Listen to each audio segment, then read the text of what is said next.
आदि गुरु शंकराचार्य ने सनातन धर्म की रक्षा के लिए 4 पीठों की स्थापना करी थी।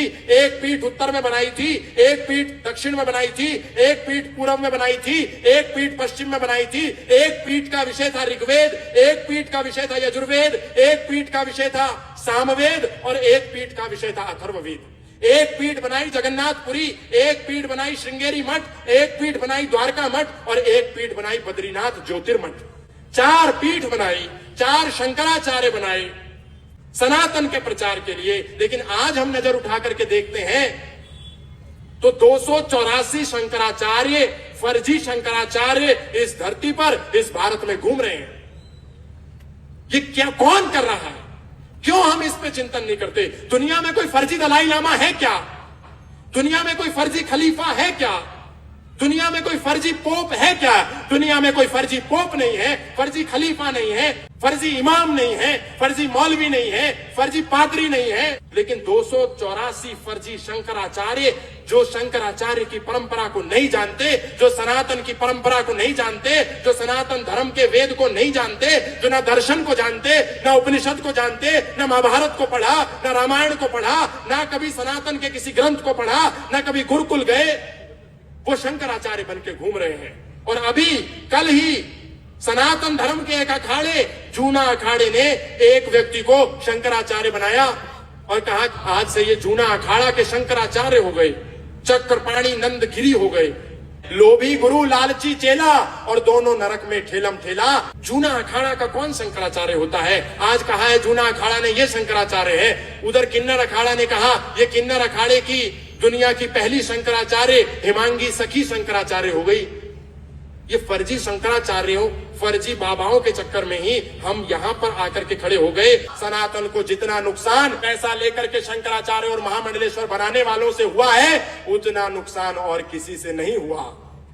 शंकराचार्य एक दुनिया में केवल 4 हैं और वही पूज्य हैं, वही शंकराचार्य हैं। उसके अलावा जो भी बनेगा वो फर्जी होगा, ये हम जान लें। जो गांव का भी गुरु नहीं हो सकता, उसे हमारे सनातन के अभिन्न पूज्य अखाड़े जो पूजा जाने योग्य हैं, उसमें कुछ फर्जी महात्मा घुस गए, पैसा लेते हैं, किसी को भी जगत गुरु बना देते हैं। जो गांव का गुरु बनने लायक नहीं, जो नगर का गुरु बनने लायक नहीं, जिसकी योग्यता शहर जिला जनपद का गुरु बनने की नहीं, उसे पैसा लेकर के, उससे फीस लेकर के उसको जगत गुरु बना दिया और हम लोगों की पतन के लिए उसको समाज में छोड़ दिया। ये सवाल अब सनातनी को करने होंगे। हमको इस्लाम से खतरा है, हमको ईसाइयों से खतरा है, हमको जिहादियों से खतरा है, हमको मिशनरियों से खतरा है, हमको धर्मांतरणकारियों से खतरा है, लेकिन हमको अपने ही समाज में कुछ काल नेमी बनकर जो घूम रहे हैं उनसे भी खतरा है। उसका भी समाधान हमको मिलकर करना होगा। कोई बाहर से आके नहीं करेगा, कोई नहीं करने वाला, हम ही को करना है। क्या किसी इमाम ने, किसी मौलवी ने, किसी मुसलमान ने फर्जी शंकराचार्य बनाए? क्या किसी पादरी ने, किसी फादर ने, किसी मिशनरी ने फर्जी शंकराचार्य बनाए? हमारे संतों ने बनाए, पैसा ले लेकर के बनाए। भंडारा करो, दक्षिणा दो, पैसा दो, 20 लाख दो, महामंडलेश्वर बन जाओ। 50 लाख दो, आचार्य महामंडलेश्वर बन जाओ। 5 करोड़ दो, फर्जी शंकराचार्य बन जाओ, केवल इसलिए कि अब तुम अपने सिर पर छाता लेकर के घूम सकते हो, चांदी के सिंहासन पर बैठ सकते हो। ये परंपरा बहुत गलत है, ये बहुत बेकार है। जगह जगह, शहर शहर, हर ईंट के नीचे मेंढकों की तरह जगत गुरु हमारे पास हैं, लेकिन फिर भी लव जिहाद हो रहा है। बरसाती मेंढकों की तरह जगत गुरु बनाए जा रहे हैं, फिर भी धर्मांतरण हो रहा है। हर गांव में चांदी के सिंहासन पे एक जगत गुरु बैठा है, हर दिन एक जगत गुरु बनता है, कोई ब्रह्मांड गुरु बनता है, कोई विश्व गुरु बनता है, उसके बाद भी बहन बेटियों की तस्करी हो रही है।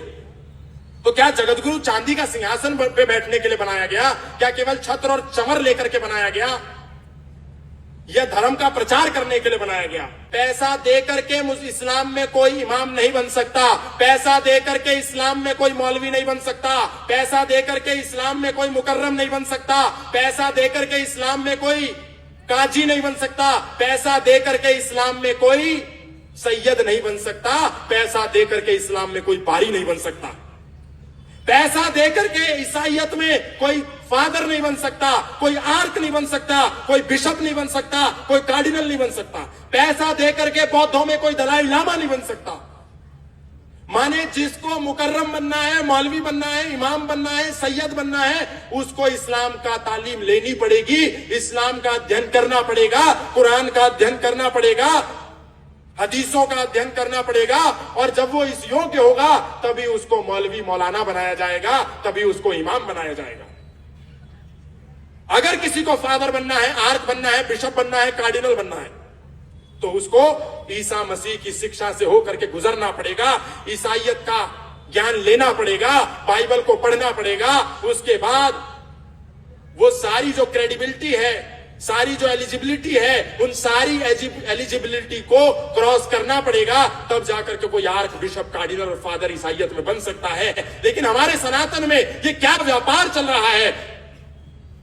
एक महिला पूरा जीवन कुकृत्य करती है, आतंकवादियों के साथ उसके संबंध होते हैं, और अनायास एक दिन उठ करके कुंभ के मेले में पहुंचती है और अगले दिन वॉशिंग मशीन में घुस करके महामंडलेश्वर ममता कुलकर्णी बन के निकलती है। ये कौन सी वॉशिंग मशीन हमारे सनातन में बाबाओं ने लगा रखी है कि एक आतंकवादियों के साथ जिसके कनेक्शन थे, बॉलीवुड की वो हीरोइन जिसने पूरा जीवन नग्नता, फूहड़ता, अश्लीलता परोसी, वो अनायास घुसी कुंभ में और वॉशिंग मशीन से निकल करके महामंडलेश्वर ममता नंदगिरी बन गई। कैसे हो रहा है ये?